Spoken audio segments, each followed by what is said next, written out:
how to forward emails from a webmail account to a Gmail account in cpanel. So let's get started with the tutorial. First, log into your cpanel using the login details provided by your hosting company. When we log into cpanel, this is the cpanel dashboard we see. Now click on the Forwarders option under the Email section. This will open the Email Forwarders page. Here, click on the Add Forwarder button.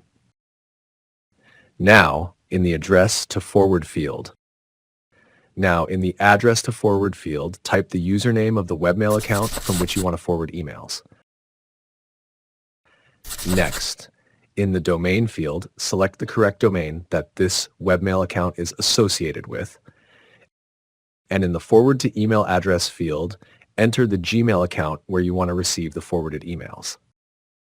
And done. After entering everything correctly, click the Add Forwarder button. And done. Now, all emails received in this webmail account will be automatically copied and sent to the Gmail account as well. You can see the forwarder is added, mail from webmail account will be sent to Gmail account.